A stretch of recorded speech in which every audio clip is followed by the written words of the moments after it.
of self, the revelation of knowledge of self, who you are. Many people are self unaware when they get into the relationship.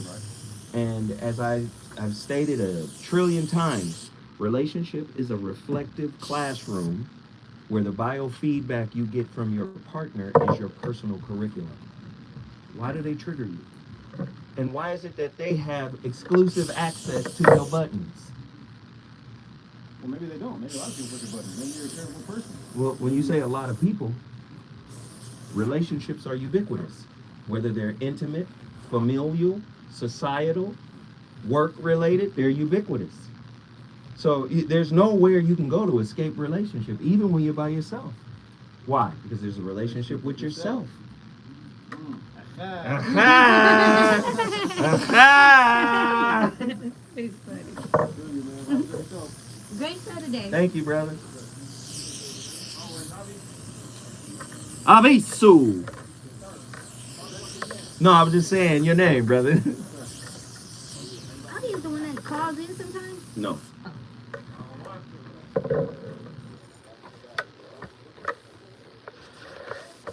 Can I get a pair of headphones real quick so I can set up the studio?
Operating.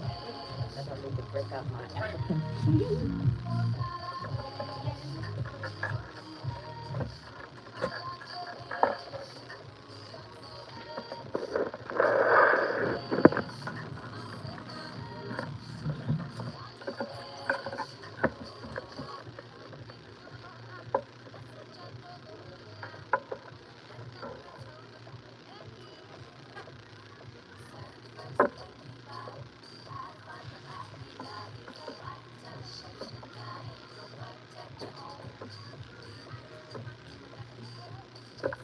Testing, is that good?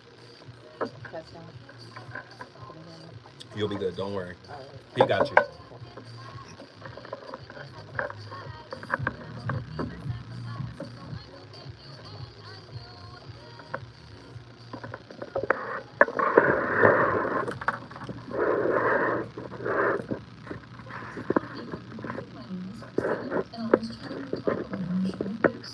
Spirituality, self-development, and so much more. So if those topics are interesting to you, go ahead and subscribe, and don't forget to hit that bell icon so you can be notified whenever I post new content. This way you won't miss a thing. So today we're talking about the perpetual victim, and this is a topic that has been requested many times on this channel, and I haven't covered it up until now because it's kind of a complicated topic. It seems very simple at face value. Perpetual victim is somebody who plays the victim, but when you start digging into it, it's a lot more complicated than that. So I tried to simplify it by breaking it down into 3 things that you should know about the perpetual victim. What they are really are 3 things that could be true if you have a perpetual victim in your life. So if you've identified a there's somebody in your life who's always playing the victim, one of these three things is going to be true. So the first thing that could be true is that the person who is the perpetual victim is truly manipulating you, or trying to manipulate you. If you're watching this video, you're probably wise to it by now, and you probably aren't allowing yourself to be manipulated to the point where maybe you have before. So this perpetual victim could be completely just lying. You know, they could be fabricating these stories to play on your emotions because they know that it won't work. They know that if they can get you to feel sorry for them, that they can get whatever they want. They could completely be just a pathological liar. Or the stories could be true or have some kernel of truth. Maybe they're exaggerating real things that happened, or maybe really bad things did happen to them. Having bad things happen to you does not make you a perpetual victim. Just because bad things happen to you doesn't mean that you're going to go on to abuse other people. The perpetual victim personality that we're talking about here is an abusive person. So this person, if they have had terrible things happen in their life, and often that is the case, they will use it against you. So they will use it to play on your emotions, to trigger your empathy, because if you have empathy, you feel bad for people and you want to help them when bad things have happened. So you might hear a story from somebody's childhood, and you might treat them differently because of it, because you know that they've been through such. Ladies and gentlemen, the voice of reason back in the building. Now, I've created an idiom. I don't know if I can use it. I don't know if I can pull this one off. Just spell the word victim and replace the V with a D. That's it. That's the best way I can do it. Just victim. V. D. Not VD, but V. Take the V off, victim, and replace it with a D. The victimhood mentality. Oh my God, an intriguing look at why some folks strategically play the victim card in intimate relationships after playing the villain. 1-800-920-1580. You already know this is an open dialogue, non-judgmental discussion. Everybody's perspective and opinions are highly valued and sought after. All I need you to do is call me. 1-800-920-1580. One of our favorite guests are in the building right now. Delana Zimmerman has joined us. A therapist, psychologist. You know, you gotta put that pinky up. A therapist, psychologist. She's in the building, ready to cook with Zoe Williams, the voice of reason, live on KBLA Talk 1580 from the heart of Lamert Park. So I got questions. You know how I do? I start off with questions, man. Sometimes I don't even sleep. I'll be up at 3, 4, 5 in the morning. Just, ooh, that's a video, writing and typing. So this is one of those topics, right? What does playing the victim role actually mean? 1-800-920-1580. What defines a master manipulator, and how does their behavior impact intimate relationships? In what ways do many people play the role of coquette in intimate relationship? Ooh, the role of coquette? Come on, Zoe, not croquette. Not salmon. Not salmon, croquettes. No, coquette. In what ways do many people play the role of coquette in intimate relationships? In what ways can combining the coquette strategy as well as the victimhood strategy after playing the villain role serve as an effective tool for manipulation in intimate relationships? We've got questions. I hope you have answers. The number to dial, get ready, get ready, get ready, get ready. The number to dial, get ready, get ready, get ready, get ready. 1-800-920-1580. Why do so many people play the victim role after playing the villain role in intimate relationships? Is The self-victimization mindset, a common trait among master manipulators. Why or why not? How does the self-victimization mindset contribute to the manipulation tactics employed by master manipulators? Has this happened to you? Huh? Has this happened to you? Are you in a relationship with someone who wears the coquette mask, the victim mask, as well as the villain mask? I want to know, what are some common signs or red flags that indicate someone may be a master manipulator using the self-victimization mindset? Oh my gosh. Delana, I need to know. Just somebody help me see this, because listen, I'm the one-eyed king. I'm blind. I have a very limited view. I need to know, how many people, how pervasive is this victimhood thing in intimate relationships? Is my mic on? Am I on? Yeah. Yes. Thank you for having me, and I'm really excited to have this topic. And I believe that this is quite pervasive, victim mentality.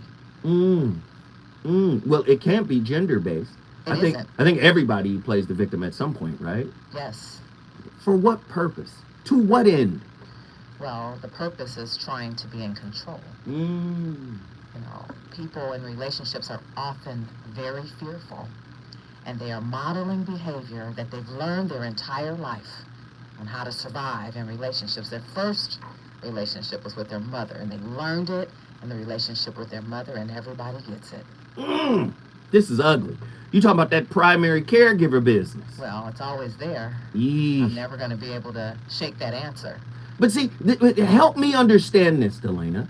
This is why I say, for most people at a lower level of consciousness, no disrespect, No. consciousness is consciousness, but at a lower level of consciousness, trust and loyalty are fear-based. Yes. And are related to that control piece you were talking about. Can you peel some layers of that onion back? Well, so let's do the onion first. Yes. Let's just take the layers off, a little at a time. The first developmental stage of humanity is trust versus mistrust. This is in the room before you have language. This is in the crib. This is with a diaper on. It's from birth to 18 months. It's there. There's nothing you can do about it. You can literally be in the crib and not trust the environment in which you're living in, and you don't have the language to say so outside of a cry. But what happens? A diaper gets changed, a bottle gets handed, you might get picked up, you might be taught to cry it out. So let's just say that we're talking about really subconscious stuff here. Before you even knew yourself, you potentially maybe had trust issues. Culturally, regardless of the household you grew up in, culturally, you could have had one parent, two parents, three parents. It doesn't matter. Regardless of where you were raised, you could have been poor, you could have been rich, you could have been mid-class. It don't matter. That trust situation in that crib dictates a lot of things you're going to experience as an adult. Is that what you're saying? that's what I'm saying, and I'm standing on it. Ooh, Lord. And I'm 100% right there. Yes. Now, so there's nothing you can do about it. It already happened. So what happens is when you're afraid, and because we don't use the word fear, we use mad, pissed off. You try to control the environment now because you can. You can use your sexuality to control it. You can use your money to control it. Sometimes you might be sweet to control it. Sometimes you might sock somebody in the mouth to control it. Boom.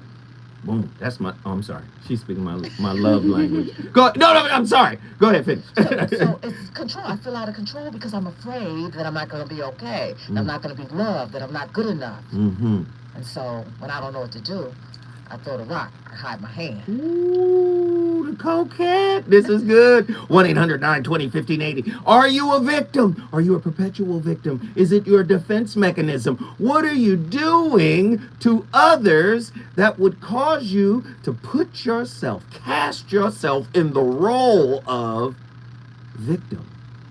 I didn't do anything. Oh, Lord. When we come forward, Delana Zimmerman is already cooking. We on fire. I want to hear from you. The reasons that we're here, the reasons that we fear, our feelings won't disappear. Okay, my people in the chat, let me tell you what's going on with the volume. All right? All of the headphones in the studio only have one side working. We just got to get some more headphones. Oh, both yours are working? In the name of Sweet Baby Ray's barbecue sauce. Here we go. Ooh la la, mon ami, enchanté. I got you. Oh. Yeah, these were the ones that we were using. Okay, so let me see. Famed Apollo. That fall we toured, that winter found me in a morgue. Is that better? My bandmates and Otis Redding. I think that's me. Music and their memories That's bring you? me Okay. joy. The barcades. Oh no, the other one's me. Gotcha. What would you call a joy that is as solemn as it is sweet and knows no bounds? A joy that's beautifully rooted in soul and resilience. This is Black joy, a joy that reflects pride and honor despite every challenge. AARP believes the power of Black joy is limitless, and we celebrate this joy supreme. Join us in celebrating Black joy at aarp.org/Black community. So we good. We good on the volume. Delaney, you can talk to them. They in there right now. They can hear me. They can hear you. Hi, y'all. I see they can see me. Oh, that's the word. Wait, whose volume is on? Mine. That's me. Yeah. No, it's me. Yo, yo, yo, everybody hit the like button, hit the like button, hit the like button. Don't forget, this channel needs your support. Don't be shy. Hit that super chat. What's this? Don't be cool. Let's see if these work. Oh, Trumonger. People don't even know that they have a responsibility. These got two too. Excellent. Live in 30 seconds. Yep. Don't be cool.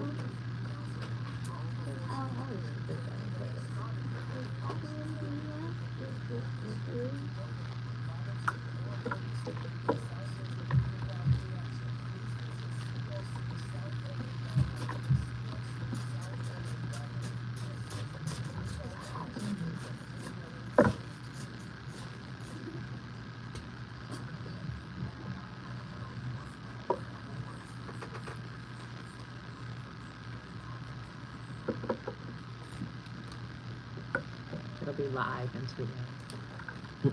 It'll be live in 2 days on Amazon.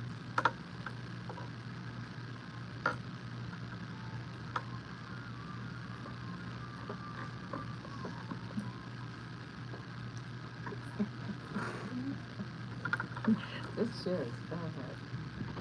Oh, sit up. Like stand No, it's like, I'll figure it out. up. You want this one?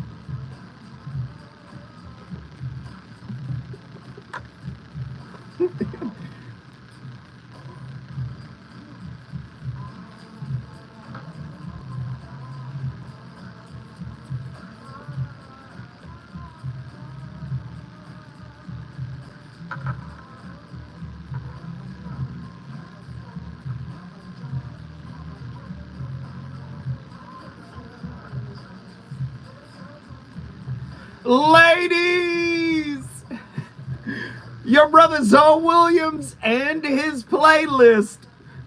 We back in the building. You know what it is. When was the last time you heard this record by Alexander O'Neal? We have the most original playlist in all of Los Angeles. And my playlist just so happens to be my co-host. Yeah, Alexander O'Neal, Love Makes No Sense, especially if you're constantly playing the victim role. victimhood mindset. It plagues every aspect of relationship I see. This is deep. Can the self-victimization mindset be unlearned or challenged? Right? Can you challenge it in a master manipulator? And would that challenge cause them to change their ways? Or is this just deeply ingrained and they're going to be that way? Talk to me. Yeah, anything can change. The reason why the master manipulator exists or we're playing a role is because of lack of knowledge of self. I don't know who I am, so I had to create some type of veneer to function and operate and feel like I'm surviving relationships. I mean, so once a person becomes aware of themselves, of their humanity, they become aware of their soul self, their mental self, their physical selves. They become aware that they are safe and secure because they're in creation, they're enough. Just being themselves, their humanity, their, what the Creator created is perfect. Right. That's security. Right. When I know that and I practice it, so I don't feel out of control anymore because you don't need to be different in order for me to be okay. Oh my God, you're inspiring me to think. Let's even go deeper. Many people are afraid to speak the truth about themselves.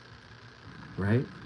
So, what'll happen is they'll create words that feel comfortable around a particular truth, as opposed to just saying what it is. I lack self-awareness. I lack knowledge of self. So they'll recontextualize that and turn that into, I'm trying to find myself. Right now I'm working on me. I'm trying to figure out what I'm doing. See, that feels a little bit better than I don't know me. And I don't know how I will show up. So in the lack of knowledge, I'm going to put up all the defenses. I'm going to use all the tricks. I'm going to be as manipulative as I can because I need control in order to move forward with a person. Talk to me. But that person is not even that conscious of themselves. Ooh, keep going. So they're just behaving. They're in habitual behavior. There's just the same thinking creates the same behavior. You can't outperform your belief system. So if I don't believe that anything is wrong with what I'm doing, I can't change it. If I believe that if you make me feel a certain way when you say that, if I believe that that's true, most people believe that you made me feel a particular way, as if you could. You can only perform to the current level of your belief system. That's it. And let me take current out of there. You can only perform to the conscious level of your belief system. Can't outperform it. You just can't. Who's more of a problem in your intimate relationship? The mirror person that comes in or your belief system? The belief system. Give me more. I need more. I need to learn this evening. Let's just take the idea of you made me feel. Mm-hmm. So let's see. You stuck your hand down my throat and turned the switch that made me feel insecure. No, I can't happen. Humans perceive life. We experience it through our five senses. And then we perceive it through our filter. And if my filter is fear-based, I'm afraid. That thing you did is going to hurt me, harm me. I'm not going to have what I need in the future. I'm not going to be okay. You're going to abandon me. You're going to neglect me. I'm not good enough. You're going to see I'm not good enough. Because I don't believe I'm good enough. That's why I act the way I act. And then the projection is, you're not good enough. Come on. If Jesus don't come in here, boy, the anointing is on this place. Where are my organs at? Lord have mercy. I love to hear it. I love to punish you because you're not good enough. So let's go deeper. Let's go deeper. And I withhold my love. Oof. I stonewall. Yes. Gaslight. I make you think you crazy. I don't say that. Well, let's go deeper. You make me feel crazy for being human. Well, are you making mistakes? Yeah. I'm a human being. But in the beginning, you made me feel good all the time, so that's your job now. So wait a minute.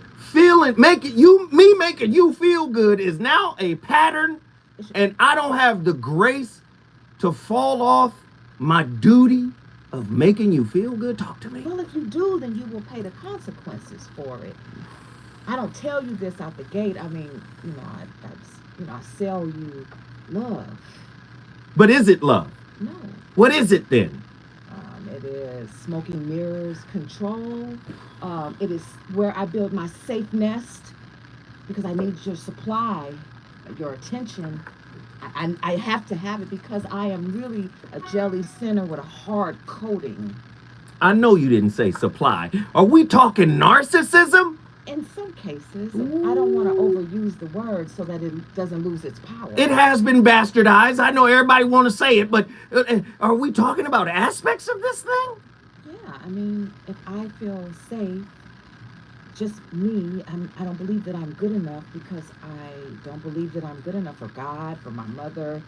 I don't, I really don't like my skin color, my hair pattern, my nose, my height, the size of my parts. I don't like everything, a lot of things, and so I just try to get in where I can fit in. And if you like me back, then I make sure you stay until I can't perform it anymore. So About 90 days. So if there is no space for humanity in relationship, are you saying the partner has to be perfect? Now, I know a lot of people say, no, I don't need my partner to be perfect. They don't have to be perfect. I hear people say it all the time. But when it's time to put that in practice, really their behaviors and their inclinations and their expectations lean towards you can't mess up. You cannot be human in this situation. So are you telling me, Delana, we're looking for a savior? Or are we looking to save? Or both? Both. Talk to me. Well, wait, hold on. Wait, listen, we about to come forward because this thing, we talking about victims out here. We talking about victims. Dr. Alan Berger told us, you know what he said? He said, we are all victims of victims. We come from a victimized situation. We project that onto our partners in the form of being villains and then falling back to victimhood because that's where we came from. Look, when I come forward, Delana Zimmerman, she's on fire. When I come forward, I'm going to the phones. Let's go. you're dirty for that. That's good. That's good. Somebody said, that barbecue chicken grease. Good God. Oh, there I go. That barbecue chicken grease. Now. There she goes. Phone lines are open. Hold on. I'm going to move it up some so they can see her even closer. Yeah, look, someone. There she is. There it is. People want a savior. Yes, absolutely. Don't say nothing. You just wait. Don't you say nothing this evening until we get back online. Lord. We want. Ooh, it's two things. Oh my God, I can't put it. Just here, write it down. Hey, get to your phone line. Stop playing games. Hit that super chat. I don't know where the super chat at, but if y'all don't get in here,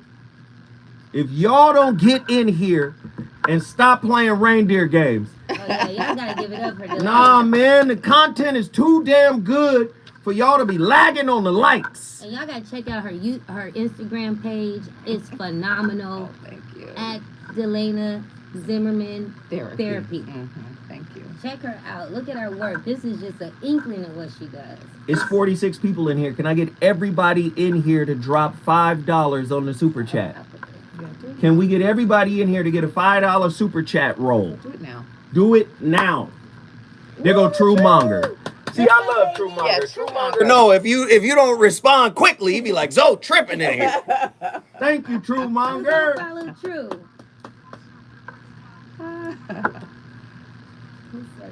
Everybody, all 47, 48 of you, drop $5 right now. Let's get a roll call going. Desiree, thank you, love bug. She dropped her $5. Desiree Nzinga. My baby. Let's go. Come on, let's keep Let's going. get it. And you know how we do. We appreciate each other. Everybody that's dropping some jewels, drop your jewels and say thank you to everybody who hasn't done it yet. Let's go. Thank you to everybody. Let's go. $5 roll right now. Let's keep them going, babies. This is good. Y'all two come together. Good. Yeah, for sure. Good. They're like the intellectual twins. I don't know. They're just together. It's just crazy. Oh, we are twins. Yeah, man, we got some clips. What's wrong with this picture?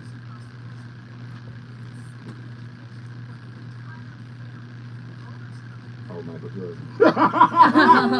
God. Dipping in the milk, you feel me? You know what I'm saying? God damn it, Mike. 1-800-920-1580. 1-800, I need those callers. We got 3 lines Pray open. for 'em. Pray for We 'em. need 3 callers. Can you do me a favor before we can you take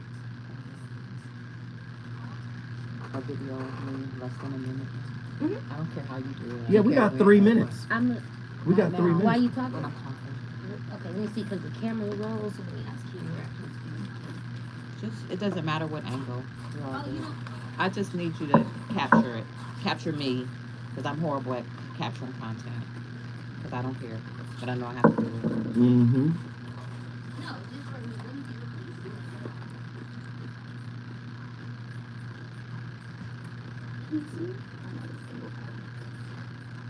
You can't do it from here? Oh, yeah. Miss T, loving life. Go like this when you want me to. Damn, thank you. Let's keep it rolling, guys. When I Everybody talk. hit the super chat. Content You know how to do it. way You over did the it top before, here. Right? Yeah. I just need 1 minute. I mean, less than a minute so I can send it. You know what I mean?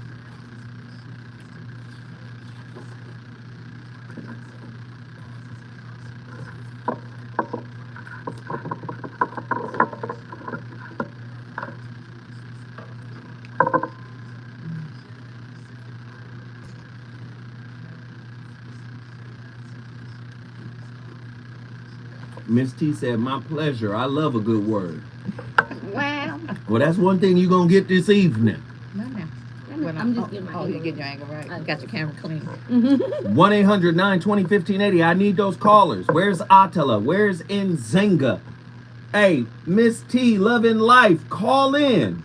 We want to hear from the sisters. We got a strong sister in the building. And when I say strong, I don't mean it in the negative connotation that is associated with society today. I mean, she is powerful. She has depth. She has breadth. She has information. She is wise. We talking about somebody who lived a little bit, who know a little something about the darkness in her own spirit. You better understand this is somebody you want to talk to. Get to your phone lines right now. Absolutely. Don't let up on those 5 spots. Call me right now. 1-800-920-1580. 30 seconds. Kelly Soul. Get it, baby. Callie Soul, get in here. Oh, we got a strong Yeah, sister. call me Callie. Support another strong sister.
For your help a lot, but then that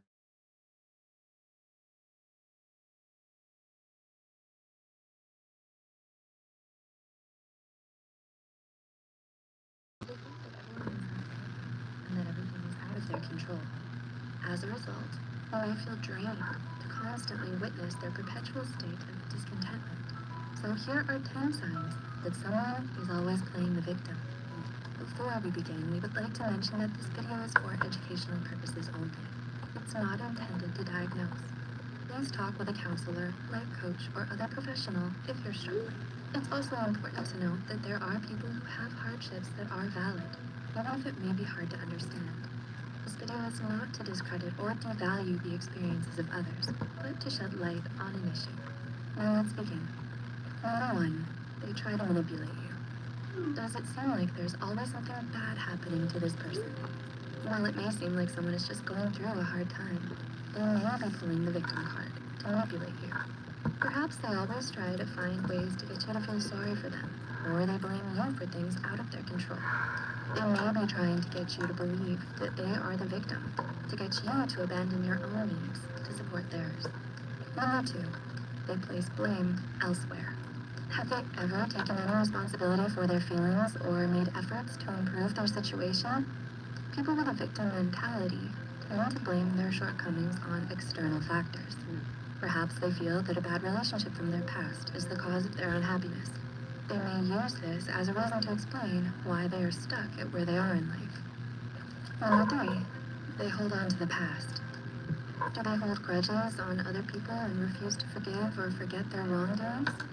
People playing the victim tend to hold on to past events, no matter how big or small the experience was. They're unable to let anything go, and may use it as an obstacle to stay where they are. For instance, they may talk excessively about an ex-partner long after the relationship has ended, or ruminate about a past failure to the point that it interferes with them moving forward. Number 4. Man, that video triggered me. Oh, so many things in there. The manipulator, the victim wants you to put your needs and your emotions and your feelings aside in favor of theirs. Oh, goodness, welcome back to the Voice of Reason. Here on KBLA Talk 1580, we have come full circle after coming forward. And tonight's topic, do you know I am tired of being with people who don't want to be with the human aspect of me? I'm a human being and I'm flawed. I'm not saying I want you to accept all the negative stuff that I do. But guess what? If I'm a human being, I'm coming with some mess. I done told people before, people are dangerous. And you need to understand what you're dealing with. Now, when you go to the zoo and you walk up to that cage where that polar bear is, you have a healthy respect for that polar bear, even though it's got a moat in front of you, it's behind the wall, you still have a healthy respect. When you see that lion, again, we get into relationships and we get too comfortable. Do you know what's wrong with a person that's always present in the relationship? It's always there. And the purpose of relating, in my estimation, is for those things to be triggered so you can see what you need to work on. But many people, they don't want to date a human. They want to date a hero. They want to date somebody with superpowers that will always facilitate whatever their needs are while putting theirs to the back. Delana, are there any ethical considerations when working with master manipulators who exhibit self-victimization mindset in therapy? So are there any ethical constraints that you guys have to deal with when you know sitting across from you is a master victimizer and a master manipulator by being a victim? I don't know that there's an ethical constraint. In the work that I do, my job is to challenge irrational thinking, to disrupt dissonance, and to awaken people to their lies. You know, people manipulate and tell lies. That doesn't mean that they are so aware. What is the word we use? Clever or cunning. but they're clever and cunning and they're disillusioned about reality. There's no reality there. If it's not okay for you to be a human, if you can't make mistakes, that's not reality. So I must be living in a sub-reality or an alternate reality. What came to my mind was that if we're going back to childhood, we have to always go back to childhood, tap in there. What was modeled in the family? Were you allowed to make mistakes when you were a child? Does that breed perfectionism? Come on. Did that breed deceit? Did you have to begin to hide stuff because of the mistakes you made because you were human? What was the punishment in your family system when you made mistakes? And how are you perpetuating that in your romantic relationships? Oh my goodness. This is what's going on. Well, Oh my. this is where it's learned.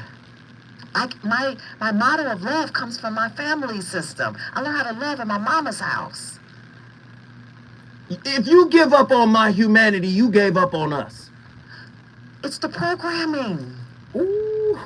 I mean, we don't program ourselves, so we're not saying you're bad because you're a victim.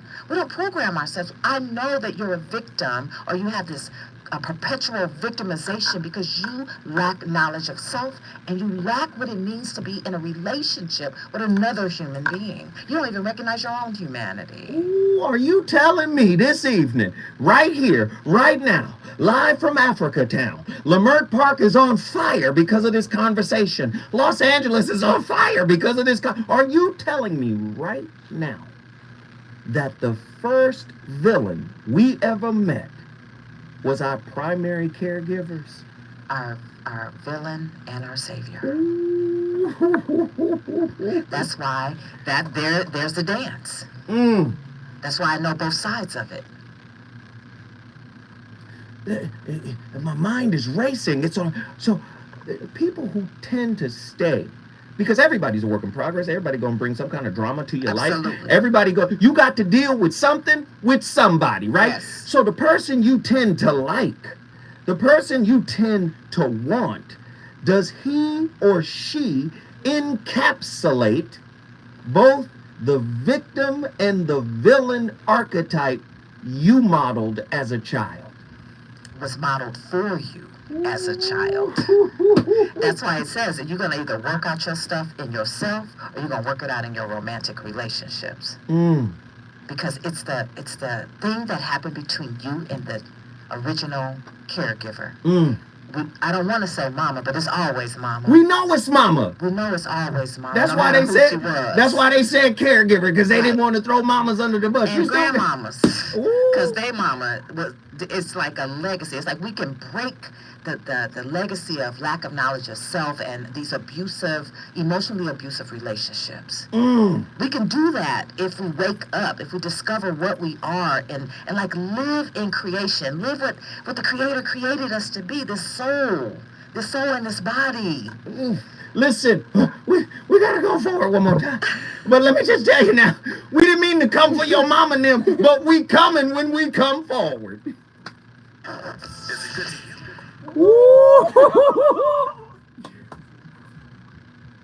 We came for your mama. Look, now daddies give us issues too. Here's the thing about the daddy thing, though, is that the injury is with the mama, and then the daddy comes and just has the same. You're looking for the daddy to save you too, but he don't do nothing but injure where the wound already is. Compound. I mean, it's just more of the same. It's always the mama injury, and then the kid in school hits the mama wound. The kid in junior high school hits the mama wound. The first boyfriend hits the mama wound. The baby daddy hits the mama wound. I mean, everybody's hitting the mama wound. That's why the victim has the mask on, trying to protect the mother wound. Miss T, loving life. Miss T, loving life. Call in. Are you enjoying it? You should call in. 1-800-920-1580. Somebody on KBLA YouTube said now he's gonna buy your book. He got to. Hey, Boom Baptism. Thank you for the $19.99. Can we get the $5 rolling? We got 52 people in here. Can we get everybody to drop a 5 spot? Don't play. And the hotline is on. I know we're talking about your mamas and your grandmamas and your pappies. Get in here. Thank you, Arabia. This is good. Like, yeah, I gotta do it in minute increments, huh? Yeah, it's Yeah. best. When Because you can't does send it unless you can send it to Instagram. And I think they're limited too. Yeah, but it's just easier that way. Okay, so I'll do minute by minute. At least that's what my old self thinks. No, no, you're right. I can't get around that minute thing. 90 seconds. So we got a minute and 30 seconds on Instagram. Okay. Oh, is it? On Instagram. Uh-huh. This one's 133. I'm gonna edit it and send it. Take off the 3 seconds. T Jinx? What does FK mean in Where? emoji or in text talk? What is FK? Is that fuck? No, man. Where is it? Live in a minute. That's what that is. That's fuck. Uh-huh. Oh, okay. You say, yeah, that's why I can't call it FK? I don't know. Let's see. That's easy. Talk to Miss Miss T Love Loving Life. Well, we want to know. Yeah. Oh, because maybe it's too much. Is that what it is? No, yeah, it's like It's too heavy. She's like, ooh. Can she speak English so I can read the shit and understand? Welcome, TG. God damn. Because I'm thinking, are you fucking? That's where my mind went. She does. She feels it in her body. Yeah, yeah. I'm old. FK is fuck.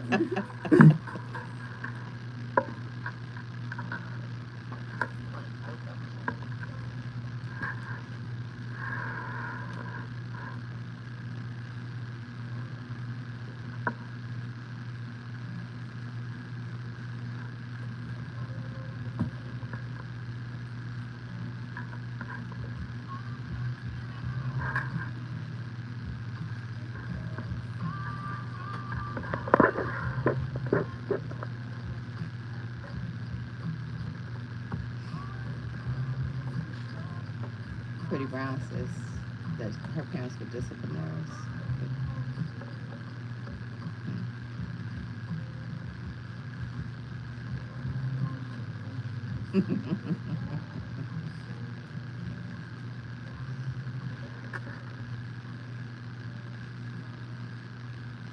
Hi, I'm Dr. Tracy Marks, a psychiatrist. In this video, I'll be talking with you about how to break out of the victim mindset. I'll be giving you 5 ways to recognize whether you have this mindset and 5 solutions to break out of this mindset. And why is this even important? Because setbacks and disappointments and hurts, they're all part of the uncertainty of life. How you respond to these setbacks determines how satisfied you are or will be with your life. You can't control your circumstances, but you can control your response to them. So, how do you know if you're wallowing in victimization? Here's 5 ways to recognize it. Number 1, most things have a negative tone to them. You can even get to the point where you feel like life just isn't even on your side, or you've been dealt a really bad set of cards. Number 2, you ask yourself why a lot. Why does everything in my life have to be hard? Why can't people just leave me alone? Why don't people understand me? Number 3, you mull over things a lot. The psychological term for this is ruminate. Picture a cow chewing cud for hours. This is what can go on in your head when you're thinking about your life. The script just runs over and over, and nothing seems to work out for you. I never seem to get fill in the blank. Why bother? Because I always fill in the blank. Number 4, you don't think very highly of yourself. You are your own worst critic. You feel like damaged goods, which means you don't deserve very good things. Number 5, your first emotion is anger, and you're often resentful of other people's gains. An example of this may be you resent the fact that your best friend got a $7,000 bonus at work. She already has nice things. Why is she always the one who gets these things? These things never seem to happen to you. Do any of these sound familiar to you? Ladies and gentlemen, the voice of reason. You already know where I'm at. I'm at KBLA Talk 1580. We've come full circle after having come forward. I'm here I'm here with Delana Zimmerman, LMFT.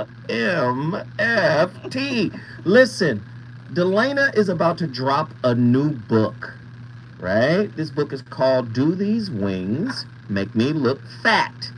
An unapologetic approach to spirituality and positive mental health.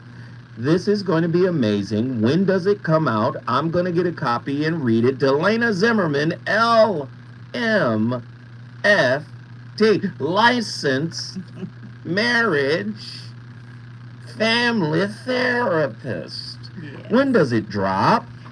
Drops hot. Drops hot, 48 hours on Amazon. Man, let's cash mob this book. Let's all go get her book. Do These Wings Make Me Look Fat by Delana Zimmerman. And what are some of the key points in here?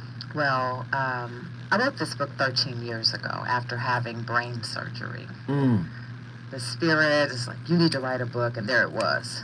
And what I knew, the work that was placed in me at that time, before I was a therapist, was to help people determine and recognize their humanity in creation. Come on, man. So that they could live more peaceful lives, more calm lives, more effective lives, more purposeful lives, more happy lives, sound and balance. How in the hell am I going to live a balanced life in myself and then in relationship to you if I don't know what I am? I can't. I'm going to think I'm the shape of my body or the car I drive or my career. I'm going to believe that that is true.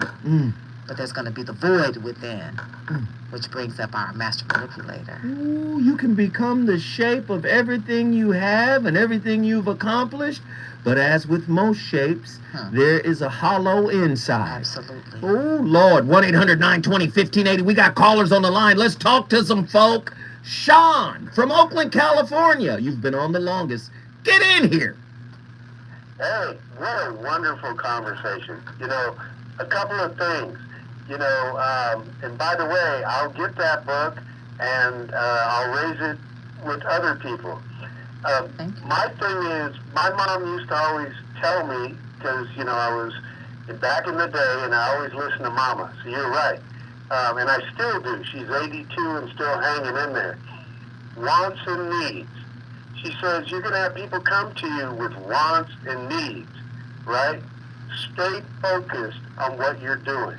At the time, it was baseball, but she always told me, have a backup plan, which I did, and another backup plan, which I did, thank goodness. But she always told me they're going to come at you with wants and needs. You want to have people around you that don't want anything from you. They're not trying to sell you anything. They just love you for who you are. It's really hard, and I know that sounds idealistic, but I'm lucky. I'm so fortunate. The lady that I've been with a long time, she is not a victim. And I can't even be around victims because when they're telling me how they're victimized, you know, I have a child who has autism, and he's the most amazing person on the planet, and so is my daughter who doesn't have autism. And I'm thinking to myself, when these people tell me these little trivial things, that they're victims, I'm not going to condemn them. I don't say that. I'm not mean. I'm just like looking at them like, really? Really? I mean, how about you just take the bull by the horns and try to make whatever it is you got going right now better? And it's not that easy, but doggone it, don't be a victim. Because, by the way, I don't think anyone likes whiners and no one likes victims. There's a small percentage that likes that, but for the most of us, we try to work doggone every day to do the very best we can and help other people. You don't want to hear that stuff. Sean, once again, man, we appreciate your insight. Thank you for hanging on the line. You brought Oakland, California in the building. If you want to bring your city in the building, all you got to do is call us. You know the routine. You know the drill. You know the procedure. The number to dial, 1-800-920-1580. Get in here. Get in here. Get in here. We've got other callers. Let's get them. Nazarene X, Atlanta, Georgia. Let's go down south. No. This topic is fire. So you, what, Nazarene? You think I'm gonna take my foot off the gas? I'm coming in here to say, I'm a psychological arsonist. I'm coming here to burn it down, man. All the way, man. Masterful ways, man. Mm-hmm. I think it's dope. I like the maestro aspect of things. I'm kind of like a contrarian. I personally dealt with a self-proclaimed master manipulator, if you will, or like a woman that'll say, well, this is how I was raised, so although I know it's wrong, this is what I was taught was right to do. Mm. So it's like, I kind of approach it with the standpoint of, if you don't want to actually be a victim even to the so-called trauma that you've been through or the way that you were brought up, then, I mean, work your magic for your own benefit, but you got to really own that decision to stand apart. So I think it's like people, from what I've gathered, it's like they just be looking for what you call it, like confirmation bias or sympathy, but they're only going to be able to express their so-called victimhoodization or whatever to people that actually care. Mm-hmm. Mm-hmm. So it's like, if you, like myself or whatnot, you find yourself on, say, the other side of witnessing somebody just kind of playing a certain role or carrying on, you just remaining still overall and being focused on the long game. I feel like the truth, as long as you're rooted in that, it dismantles all the other stuff anyway. As long as you don't fall for what you acknowledge as BS. And then when you listen to people, some folk will just, they'll really sell you what type of time they're on. Right, right. So, it's just Hey, like, look, my brother, Nazarene X, he always takes us to Starbucks when he calls in, and we sit down and have a latte, and he just tells me everything that's on his mind. Hey, Naz, you know we got to push forward, brother. Thank you so much for the insight. Yes, sir. Are victimhood and villainy two sides of the same coin? Attila Phillips just wrote that question. Delana, your thoughts? I absolutely believe there are two sides to the same coin. Whatever is going to work right now. The master manipulator is in cycles, is in habits, is ebbing and flowing to survive. It's just like, avoiding punishment, trying to experience pleasure, trying to stay afloat. Just like, it's a trip. It's really a trip. But victims, master manipulators that are victims all the time, that are villains, throw the rock, hide their hands, they're irresponsible people. Woo! When we come forward, more from the voice of reason. You better know we on fire tonight. How many minutes do we have? How many minutes? 2, 3. Yeah. Yeah. Thank you. Yes.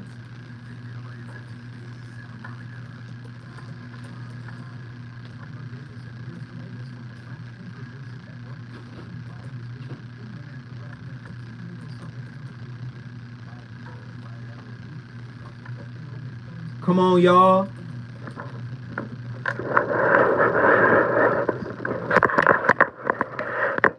I'm sorry for moving this thing around all show long. But listen. Hey, we at 51.97. Can the baseline goal be $100 a night? Spread across 50, 60 people. Can that be the baseline goal? Right? I asked everybody in here to drop a 5 spot on the super chat. You know why? This damn content is too damn good. It's too damn good. It would be nice. Right? And again, I try to give you the context. If you're hitting that $sign down there and you're dropping your coins down there, just understand YouTube is taking 30% of it. So I need everybody to move as a collective to support the channel. And again, back to the content. Hey man, this shit is about teaching people how to be in a relationship with a human being. That doesn't mean tolerating disrespect. That doesn't mean tolerating abuse. That doesn't mean tolerating dishonesty, right? But guess what? If you're predisposed to be triggered by that shit, that person came into your life as an opportunity for you to undo that trigger. Because guess what? If you got somebody who cheated on you once, is that a cheater? Or is that a person who made a mistake? If you got a person who cheated on you one time, is that a cheater? If you got a person who lied to you about one situation, are they a liar? Do you see what I'm saying? Again, most motherfuckers, like you said, are coming from the mindset of where they're from. No disrespect to where you from, but don't act like ain't no flaws in where you from. There's flaws in where all of us are from. And relationships' job is to bring those flaws to the conscious surface so you can see how you show up.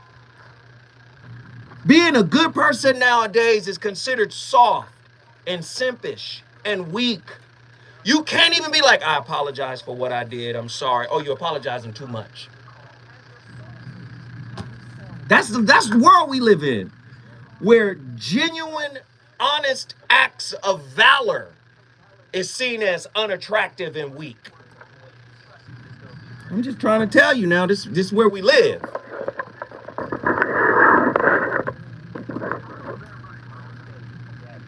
I just have so many questions I want to ask you. I was like, is this something wrong with that? He told me he had a vasectomy. I'm pregnant. Betrayal has been committed. Hit you with a bad touch routine. How does he maintain his humposity? He likes it when it pinches my lips. Why can't you open up, brother? I'm a karate man on the inside. They don't show their weaknesses. Yeah.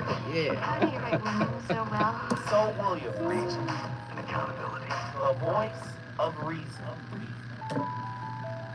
What's the difference between codependency and victim mindset? The things that they have in common are that they are both personality styles, that's kind of the way you develop your sense of who you are, how you function in relationships, and how you function in the world. The differences are big though. Codependency, the real definition is of a lack of a relationship with your own self. In codependency, you have no me. You are all about rescuing and fixing and protecting, enabling and pleasing someone else. You don't have boundaries. You are a people pleaser. You can't identify what you need or what you want. There's no me. There's no me in codependency, right?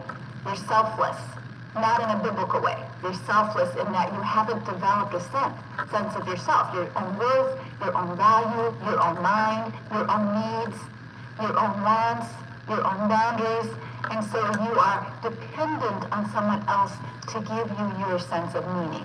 And we usually do that if codependent as a lifestyle through fixing, rescuing, enabling, people-pleasing, taking care of, right? Victim mindset isn't know me. Victim mindset is poor me. Poor me. Poor me. This happened to me, right? I can't do it. It's too hard. I'm helpless. I'm powerless. I don't take any ownership over what happened to me. Stop. It's just Stop it right.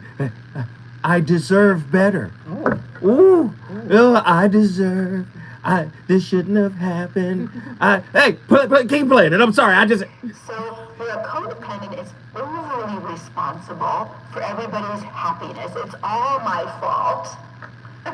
It's all my fault that you're unhappy. I have to fix you. It's all my fault that you feel the way you do. I'm so sorry. What can I do to make it better? That's the codependence mindset. The victim mindset is it's not my fault. I didn't do anything wrong. It just happened to me, right?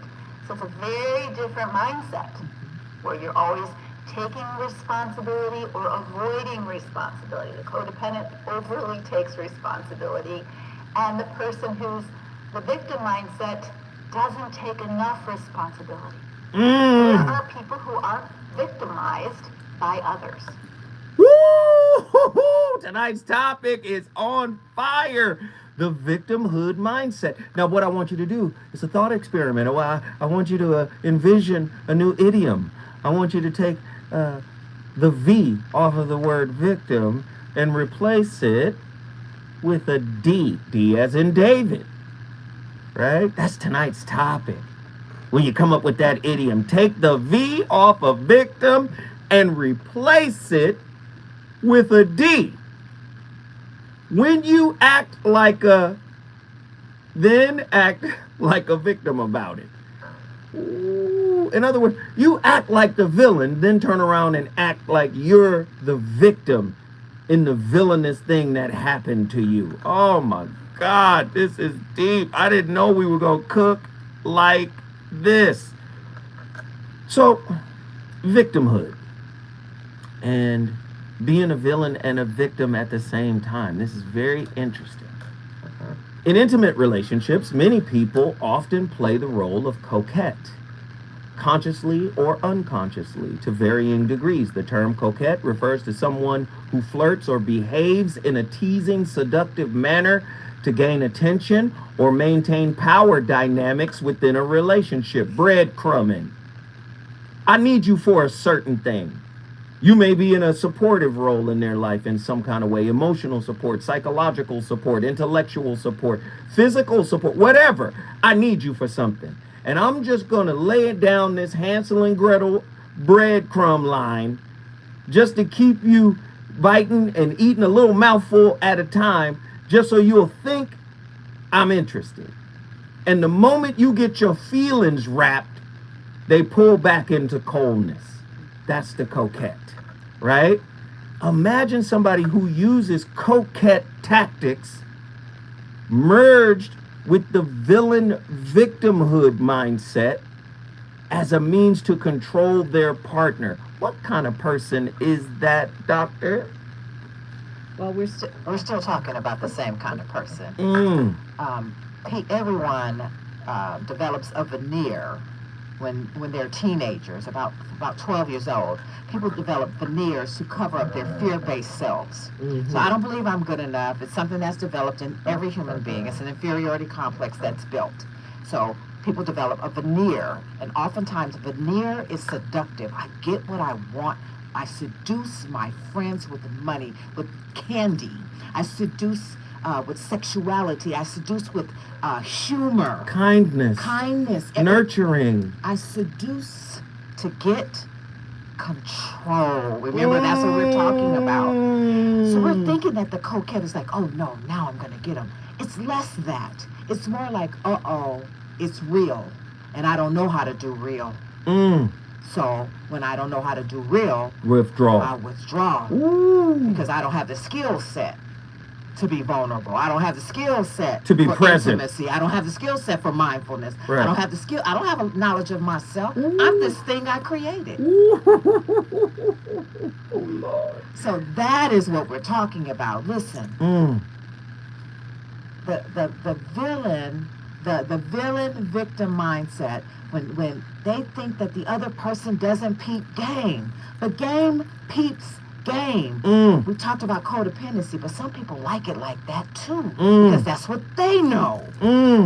They love being a slave to drama and trying to fix and manipulate you back to what they think you should be. So this is a double game. It takes two to do this. The people pleaser, the oppressor, and the oppressed. Come on. And sometimes the coquette approach, as the definition explained, it could be conscious or unconscious. Yes. And sometimes people really don't know that they are behaving and performing like a coquette, somebody who is breadcrumbing you emotionally, breadcrumbing you with promises, breadcrumbing you and then withdrawing when it gets real.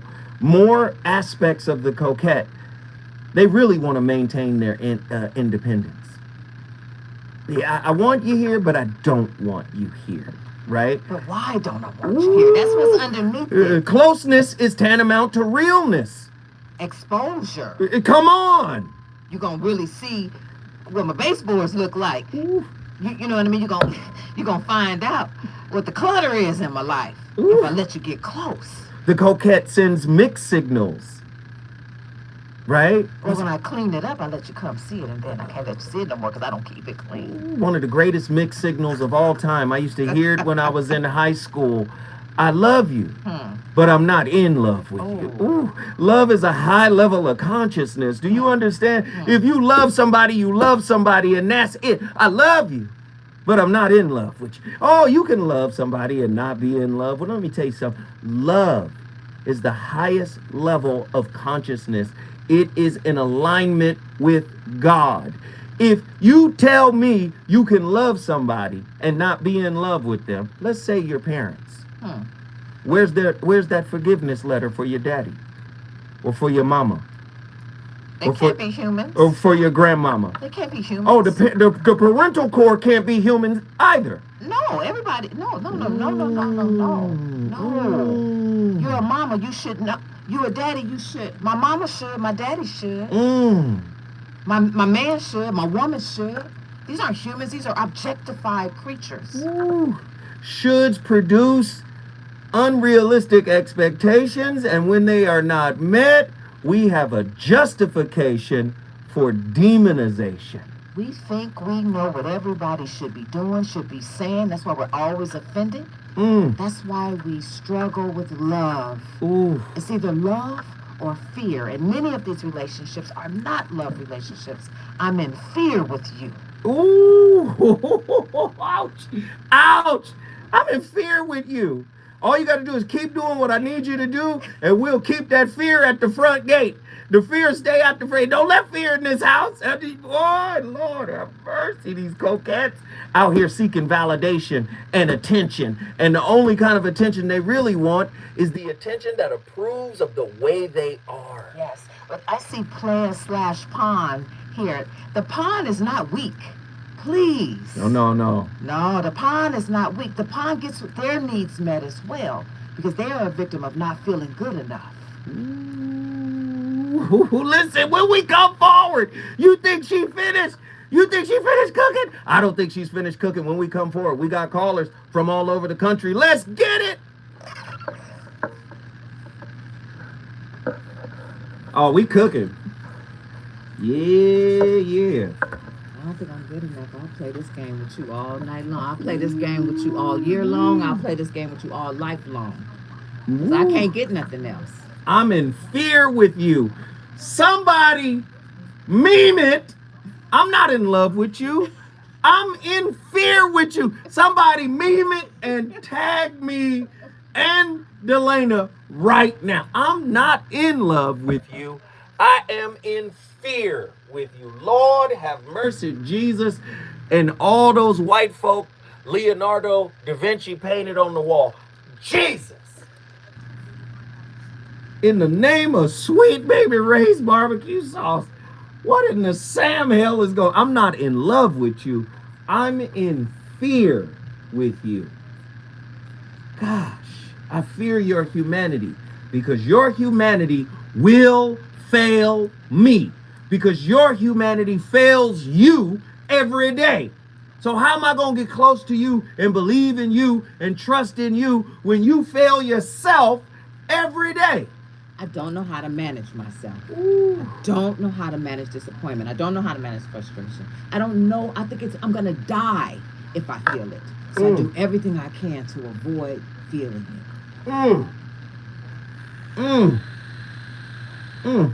Emotionally immature. The next conversation has to be about skills. Somebody said, Dr. Jashana Johnson said, you fall for your nervous system. That's right. Let's talk about it. We have to. Then how you break up with your nervous system if the person you with is compatible with your nervous system? You don't. Ooh, come on. It ends in handcuffs. Hey, real talk. This big. This is something different right now. How many? A minute.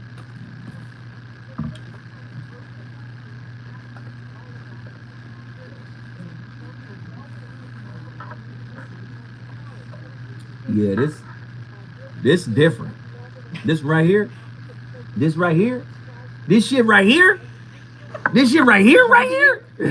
Right here? Hey, I need y'all to hit that super chat. We still at $51. I mentioned that about 20 minutes ago. Y'all better stop playing. Really? Yeah. Why would it be at $51? Good question. There's 58 people in there. There's 58 people. If 58 people gave $1 right now, we at 100. Let's go. Y'all being stingy. We We giving. sit here for the next 45 minutes and not say nothing else. Well, we can't do that. And the show is flying. Goodness. Here we go.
What happened to them in life?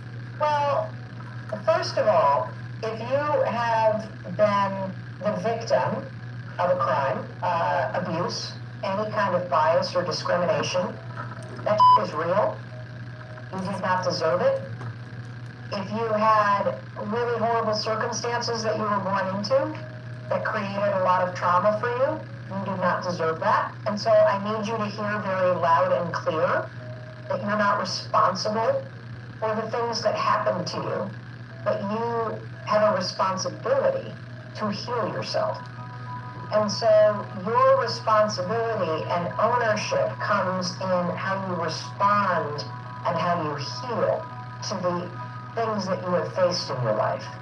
And when you realize that you are fully responsible and you fully own your own healing, that's where the power comes. Because you get out of the mode of blaming your life circumstances on what happened, and you get out of the mode of feeling victimized, even though you may have been a victim, and you get into the mode of taking control of what you do next. I believe that you have limitless possibility. Ladies and gentlemen, tonight's topic, the victimhood mindset. Very powerful stuff. It's not your fault. Mary and Ronald Hulnick over here at the University of Santa Monica, in their book Loyalty to Your Soul, says it is not the issue that is your issue. It is how you respond to the issue that is your issue. Very heavy stuff tonight. Listen, you're going to have to make space for a human being at some point. And I'm going to tell you right now, did you not know that being accountable for the mess you co-created is essential to healing? Many people think healing is somewhere relaxing, unbothered, in solitude, quiet. No, you got to be responsible for how you showed up. And this is how you change. This is how you evolve. This is how you can take a negative situation and say, wait a minute, this is how I participated. This is how I marginalized and minimized myself. This is how I didn't stand up. I was too busy asking somebody to stand for me when I wasn't ready to stand up for myself. These are opportunities that the humanity in relationship provides us. Now, I'm not saying be with an abuser. I'm not saying be with a chronic liar. No. I'm not saying be with a chronic user and manipulator. I'm not saying that. What I'm saying is, as long as you're with the chronic manipulator and user within your own spirit, you're going to be Motel 6 for those types of people. Dr. Delana, get in here. What we're talking about is a lack of skill. So I can't admit these things that you mentioned earlier because I don't have the ability to look at myself. I can't even tolerate the conversation where you tell me you don't acknowledge my feelings. I can't tolerate that in my body because what happens is the trauma creates a fight or flight, a sensitivity. The nervous system has been impacted a very long time ago. And every time I feel that feeling in my stomach, I act out. I act out big or I act out small. I shut down, whatever the case may be, and then the conversation is over. So what happens is the healing occurs when someone can learn how to tolerate that feeling long enough to accept the truth about themselves and then be able to confess it. You have to confess it, but you have to first be able to hear it. My. Yes. And growing up, we are not given the ability to give language to feelings. We're not allowed to do it.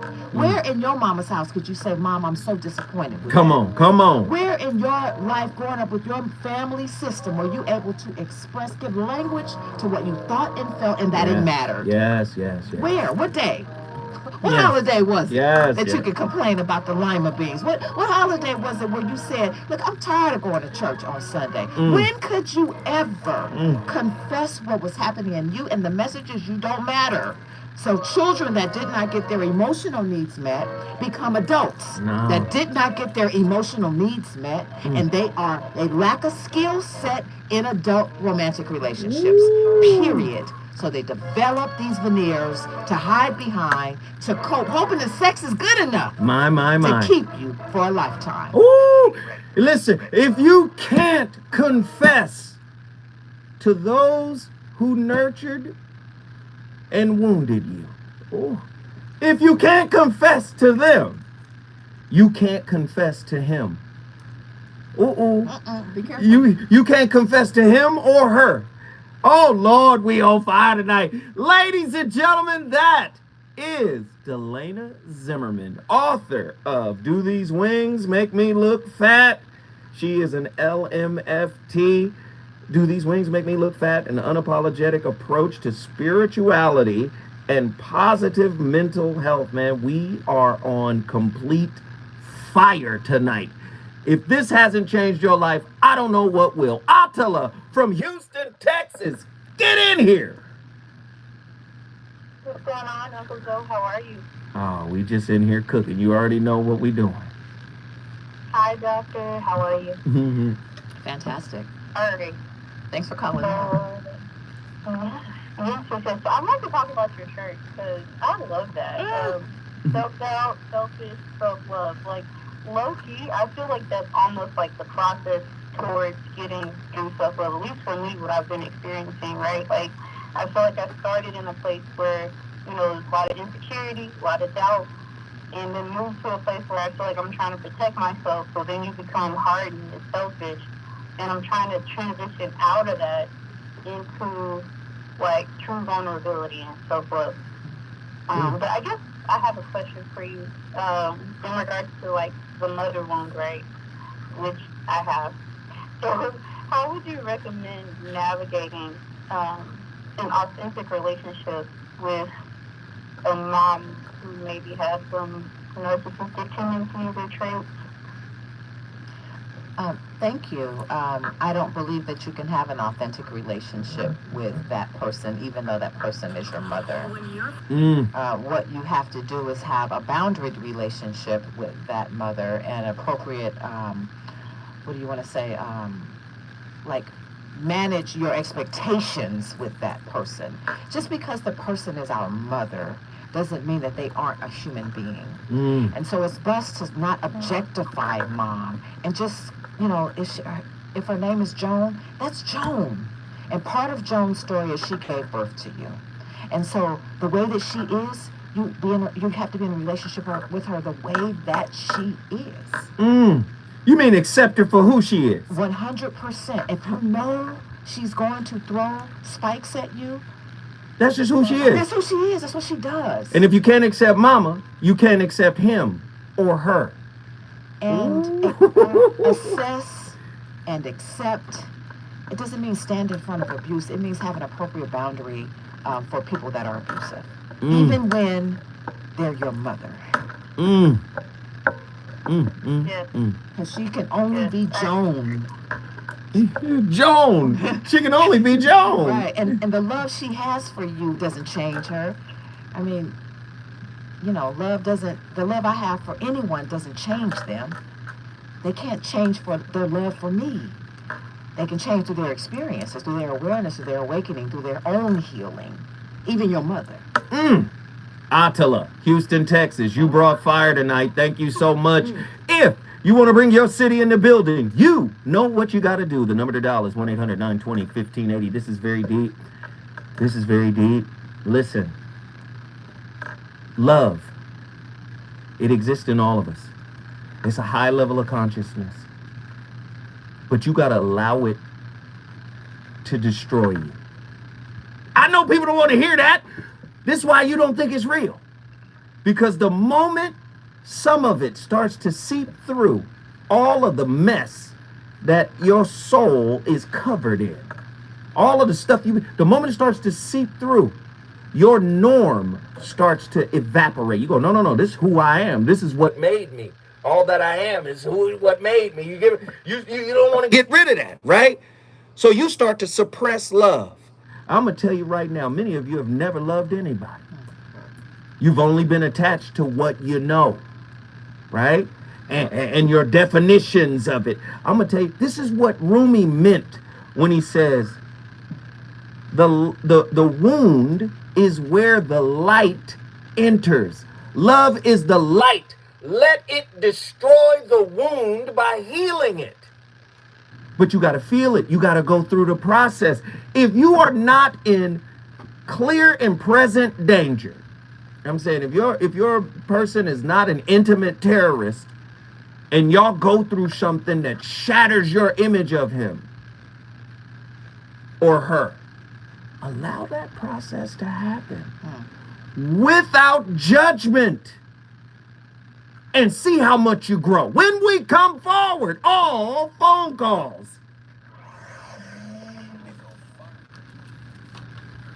It's good stuff. Woo, that is good stuff.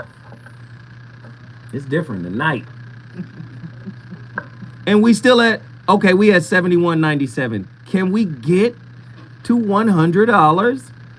Is it at all possible? Can we get there? Are major keys being delivered tonight? Are major keys being delivered tonight?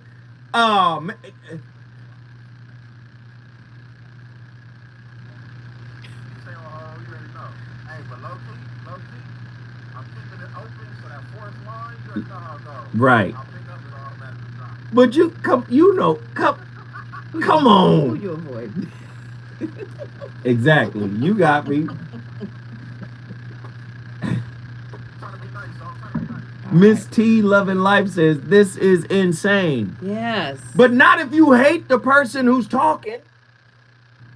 Not if you disapprove of the person who's talking.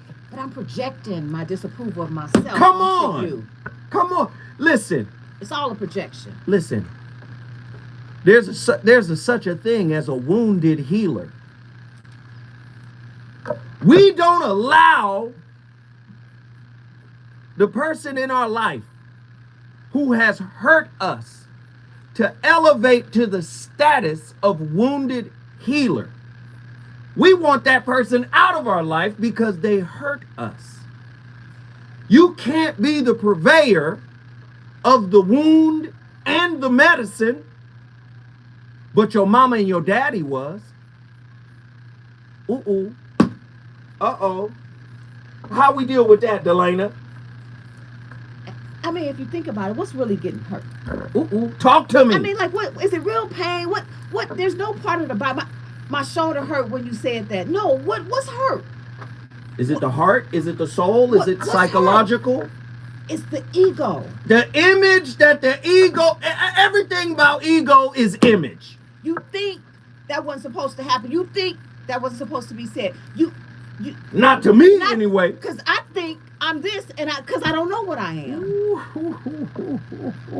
What's hurt?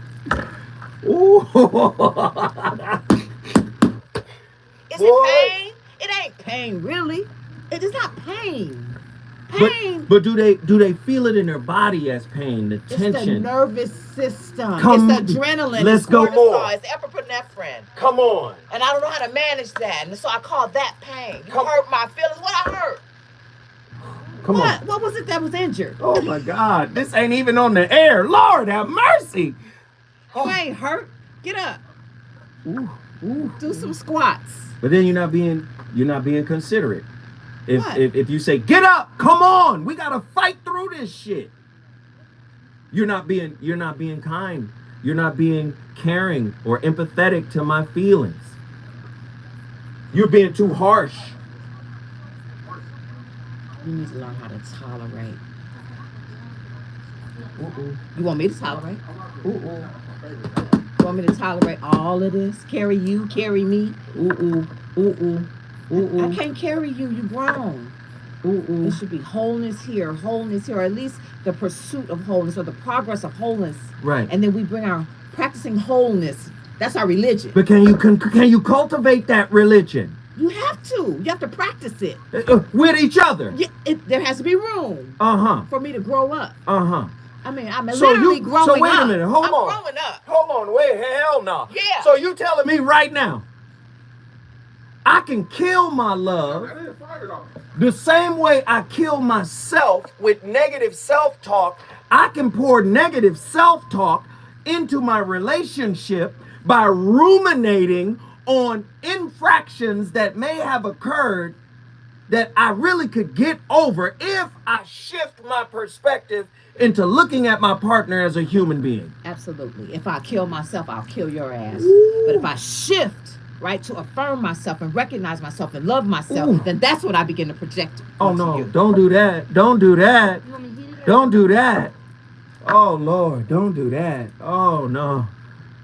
We looking for justification to stay the fuck where we are.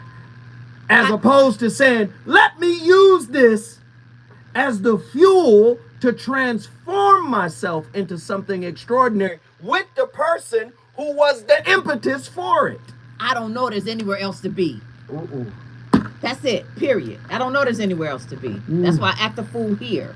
And I try to hold on to this here, because if this is not real, then what's real? This is the break, y'all. We on break. God damn, we on break and this is happening. Y'all run that money. We still at 71.97. What the fuck? Man, can you imagine my life? I can't even talk in relationship like this. I talk like this on the radio. I can't be this passionate and this inspirational in a relationship because it's going to be seen as an attack. Somebody said I need to lay it to be my alarm clock in the morning. Still want to play that last, what is that coquette? Hell motherfucking yeah. Let me say the name right. Monroe. See, I got you. There you go. You want me to close that one now? The door? No. True Monger. You got us to 91.97. It's fully invested. True Measy. Hit him with the Ruger. Hit him with the Ruger.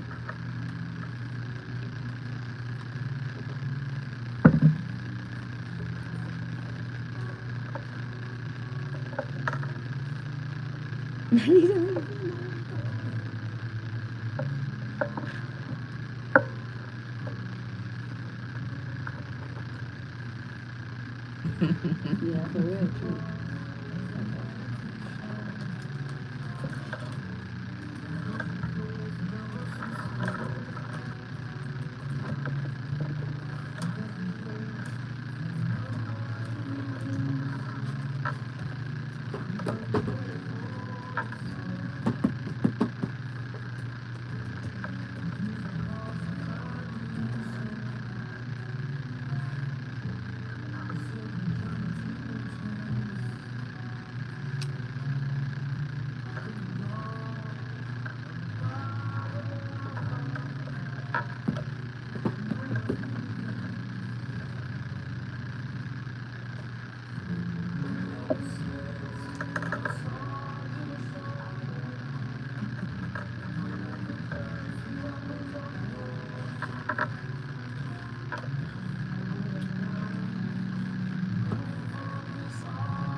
The coquette.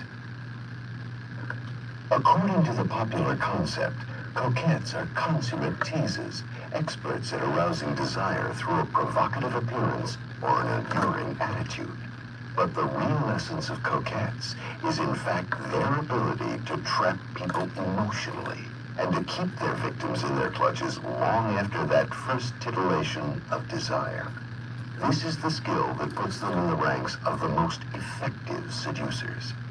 Their success may seem somewhat odd, since they're essentially cold and distant creatures. Should you ever get to know one well, you will sense his or her inner core of detachment and self-love.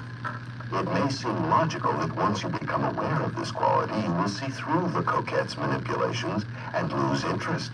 But more often, we see the opposite. To understand the peculiar power of the coquette, you must first understand a critical property of love and desire. The more obviously you pursue a person, the more likely you are to chase them away. Too much attention can be interesting for a while, but it soon grows cloying and finally becomes claustrophobic and frightening. It signals weakness and neediness, an unseductive combination. How often we make this mistake, thinking our persistent presence will reassure. But coquettes have an inherent understanding of this particular dynamic. Masters of selective withdrawal, they hint at coldness, absenting themselves at times to keep their victim off balance, surprised, intrigued. Their withdrawals make them mysterious, and we build them up in our imaginations. Familiarity, on the other hand, undermines what we have built. A bout of distance engages the emotions further. Instead of making us angry, it makes us insecure. Perhaps they don't really like us. Perhaps we've lost their interest. Once our vanity is at stake, we succumb to the coquette just to prove we are still desirable. Remember, the essence of the coquette lies not in the tease and temptation, but in the subsequent step back, the emotional withdrawal. You know you living with a coquette. A victimized, a master victimhood mentality manipulating coquette. Y'all know y'all got some of that going. Well, that was so deep. Is that what's happening to a lot of people who came out of situations, households that were like that? I tell people all the time, when you're interfacing with your partner, you're interfacing with their communication style that they modeled, with their attachment style that they modeled. Yes. And those aren't the only things that you're communicating with. You're communicating with everything they've been through. This is why Dr. Jashana Johnson said, you got nervous systems dating. Your nervous systems are attracted to each other. Talk to me about that. Well, if I don't know what I am, I don't understand how I operate. Like, you can have a car, and you might know if you push that button, it'll start. Mm-hmm. You know, if you turn that wheel, it'll move. Right. When that little light comes on, you'll go to the place where you put the liquid in the back of the car. Right, right. But you don't know anything about transmission and combustion. Uh-uh. And, you don't understand how it functions or why it even moves in the first place, what propulsion is. Right. It doesn't stop you from driving it. No. So here we are with these bodies and these lives. We know how to put grease on it and, brush the teeth and move the hair, but we don't know what it is. We don't know and how what's it under the operates. hood. We don't know what's under the hood. We don't understand how the nervous system plays a role in our behavior. We don't understand how every time we feel that feeling in our throat, that we do that thing we do, and we've been in that habit and cycle forever. The coquette is a finesse. Ooh, the finesse is real. Finesse is real, but they have a certain skill set that makes them powerful. They're probably good looking. Mm-hmm. They can use that particular gift to control and manipulate. Mm-hmm. The pullback is cold. Somebody asked earlier, is that how pimps train? Ooh, yeah. Right, like let me give you a whole bunch on the front end and build trust with you. Ooh. And then make you think you're crazy. Uh-huh. Make you doubt yourself. Love bomb on the top On the end. top. And then pull back like the tsunami wave. Right, and then now you hooked, you addicted. Ooh. I've given you some dopamine. Mm. I give you what gambling give you. I give you what chocolate cake give you. I give you what cocaine give Ooh, you. that blue magic. You want some more, don't you? Yeah. The first one's free. The first one is free. Ladies and gentlemen, the voice of reason is on fire tonight. I don't know where you are in the world, but you should be here on KBLA Talk 1580. Let's get these callers in here. Mimi, Jacksonville, Florida. Get in here. Hey Joe, hey everyone. Hey.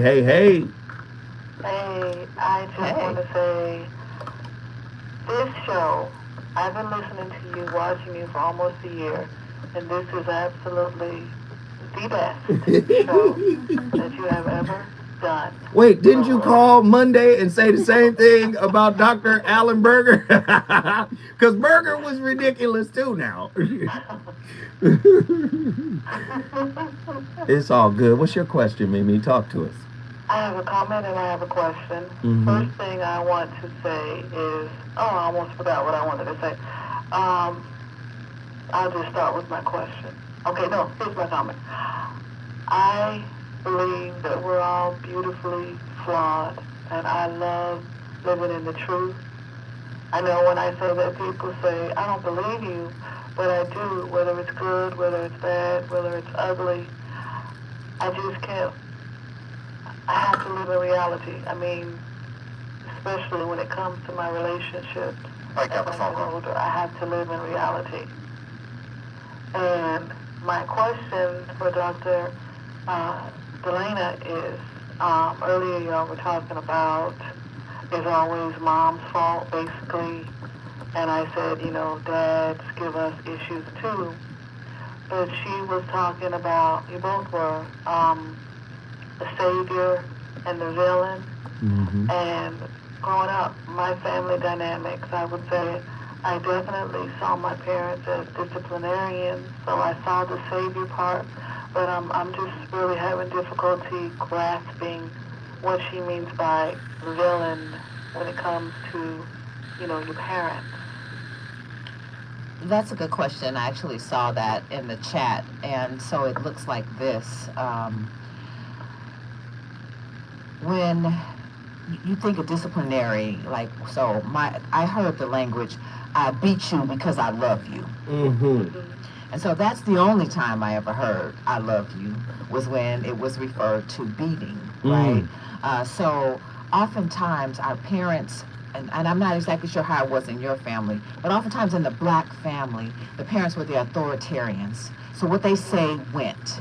They didn't always have the behavior, but they would tell you, do as I say, not as I do. So you saw potentially some incongruence. They're telling you to do one thing and they're doing another. right? They're telling you, you need to be like this, but you look and you see that they're not like that at all. They're telling you, you can't, you know, maybe you see over drinking, maybe you see hurt and abuse. Maybe you see a lot of things, just like at the church. We're told all these things, be good, but I can't pull it off in my own life. Okay? And so oftentimes we grow up disillusions about this parenting thing, that it was supposed, you have to honor and respect them so you can go to heaven. So your parents were humans. They made their humanity, they made their mistakes along the way. And we don't need to blame anybody. We just need to understand that you were impacted by it. Look at your relationships and see how it's happening. Does that make sense? So their faults were the victim aspects that I'm now living in my relationships, my life. What you understand about love, you learned at your family. How is that working out for you? Are you effective in love? Are you effective in relationships? Are you able to be vulnerable? Are you able to follow? Can you be influenced? Can you be led? And do you unidirectionally look at your partner as the one who isn't effective in relationship? You good. That's the victimhood. Yes. I'm all right. I didn't do nothing wrong. Right. Go ahead. Right. So how are you effective in these relationships? That's the question that you have to really get honest with yourself about. Well, what does effective really mean? Are you able to communicate effectively? Are you able to be forgiven? Are you a safe place for your partners to grow, develop, become in front of you? That's what love is. It's unconditional. It doesn't mean that you don't experience anger or frustration or disappointment, but can you communicate it effectively? Right. Emotional IQ, right? What's your emotional IQ? Do you have an emotional dictionary? Do you know your own personal value? Are you looking for something to give it to you? Oh, y'all are double teaming me, and I love it. That sounded so wrong. No. Yeah, that came off. Wow. Okay, cool. And then, what happened? We having a different conversation, Mimi. Don't call in here with that mess. I hope that helps you, Mimi. It's really hard. It's really hard to stop your parents from being, your saviors and your gods. They are your first gods, so it's really hard to see the truth about the experience in the exchange. Mimi, we love you. Thank you for the call. Jacksonville, Florida is in the building because of you. Let me just give you this piece. It was my relationship with my children that got me on the road to healing. Before then, I was a Tasmanian devil. And there's still some of that Tasmanian in me right now. But it was my relationship with them, the mirrored effect, right? And I started to understand something. And things started to come. I get into a fight on the basketball court. My oldest son is there. He's dying to play basketball, but he's not old enough to play with the men. I get into a fight. And then I recognize, oh my God, he's standing right there. He's watching me elbow this dude in the head. He's watching me knee this guy in the face, right? And then an epiphany. You got to undo what you did in front of him. So what I did was I gathered all the brothers after the fight was over, and they all circled around my son and me, and I apologized to each and every one of them, and we shook hands and we hugged and we forgave each other because I needed him to see the opposite of the anger. And he started to understand, okay, people get upset on the basketball court and they lose their cool, whatever. I started to learn, hey man, I got to break up with my old ways. I got some young eyes watching me, and they modeling everything I do. I had my daughter there. They were all just watching me play hoop. And every time I trip out in their presence, in my mind, I said, well, we got to undo that. We got to have a full circle experience so they don't just grow up with a one-dimensional experience. Oh, my dad was always angry. My dad was always popping off. They got a chance to see me give them the opposite of my failure. That's what being a dad did for me. So I understood that modeling thing early. Talk to me. Well, psychologically, children cannot resist the information that's being given to them up until age 12. That's 12 years of just fully taking wholly immersed in everything they're experiencing. Let me tell you something. Lemon trees produce lemons. Keep going. Listen. Keep going. And there's nothing you can do about it. You grow from the garden, you grow from the soil in which planted you. You have to become the byproduct of the thing that you grew up with. You can't, there's nothing you can do about it.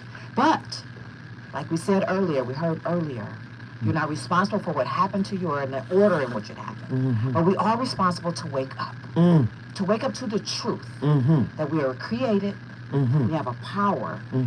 The brain has the ability to rewrite programs. It's called neuroplasticity. Yes. We have the ability to unlearn and relearn. Are we going to be perfect? No. We have to live, we have to learn, and we have to practice. Hallelujah.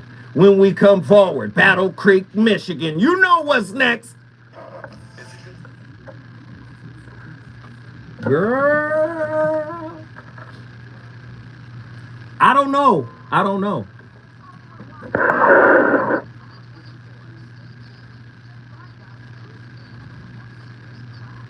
Do you know,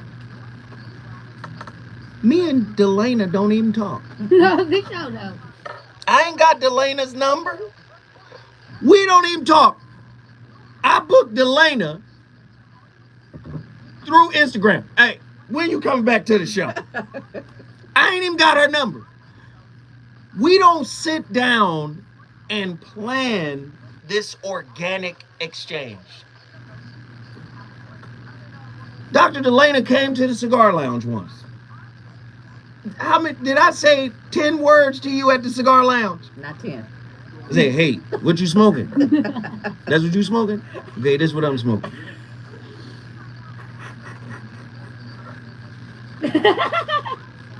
Motherfucker sat there for 2 hours. I told you. Do you understand? The organic, in sync understanding of old souls is some different shit. You got a lot of people out there fronting to be an old soul, but really, when you're in the presence of old souls and ancient souls, there is an internal knowing that don't need rehearsal. We ain't never had no real, like, outside of this studio, in-depth conversation about anything. And to come in this motherfucker every single time Don't miss. and slap motherfuckers upside the dome piece. She'll tell you, sitting in that goddamn lounge, am I anything like this motherfucker right here? Weirdo. I'm straight weirdo. In that motherfucking lounge up. Y'all crazy. What's that on the TV? You watching that?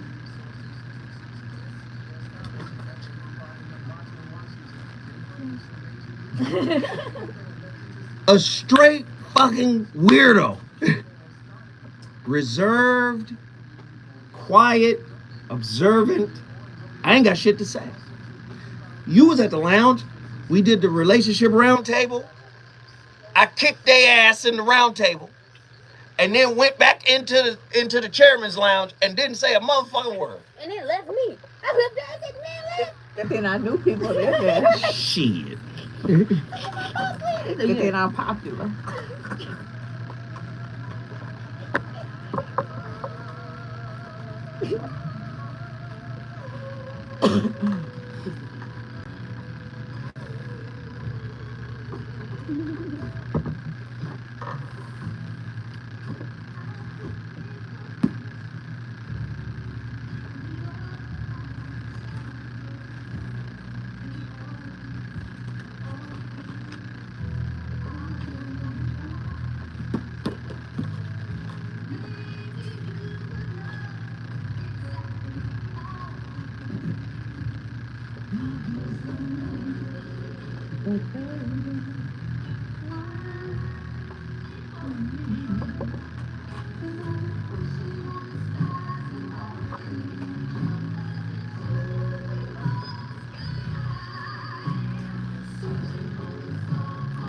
Come on, man. When is the last time you heard this record? My playlist is my co-host. The voice of reason is on fire tonight. Don't let our music be better than our relationship. Don't let our playlist be better than our love. Gosh, the music be so beautiful, dear lover. It just be so beautiful, but the relationship be a mess. What in the Sam hell is going on? Haru Ali, get in here, Battle Creek, Michigan. Let's talk. Welcome, family nations. Honors to our distinguished guests out of Arabia and the Zoe and the guys have smiling. Yes, sir. You got to make it quick. You already know we up against it. Absolutely. Your trauma, I always say your trauma may not be your fault, but your healing is your responsibility. So we're talking about, as you said, the caper, what was the term? Coquette. Not a croquette. Coquette, yep. But a coquette. Not croquette, but a coquette. Yeah. So, you got a coquette. Let's look at it in the terms of a narcissist and a stripper. What's the difference between a narcissist and a stripper? No, you tell me. This sounds like a Bob Hope joke. Come on. Yeah. The difference is you pay to be rejected by one, and then you endure. In the long run, you still pay. Yes. So listen, honor is stronger than love. I always say that. Honor is stronger than love because in a relationship, I don't even have to like you.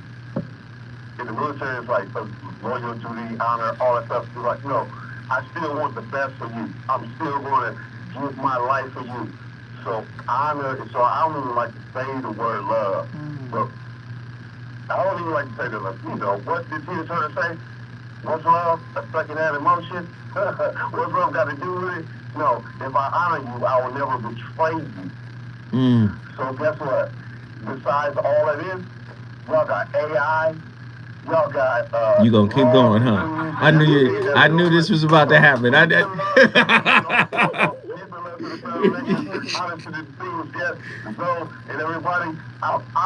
We love you, brother. Haru Ali, Battle Creek, Michigan. Listen, we start the conversations. I'm flawed, man. I've lied, but I'm not a liar. I've cheated, but I'm not a cheater. Right? I've manipulated, but I'm not a manipulator. I've done everything you can do wrong in a relationship. But one thing I learn is I learn. I adapt, I change, I evolve. So many people want to stay the same way. I'm not about that. Listen, we started the conversation. You finished it. Up next, you already know, Jill Monroe is in the building. RSVP with Jill. We on fire tonight. She gonna keep it lit. I'll holler tomorrow.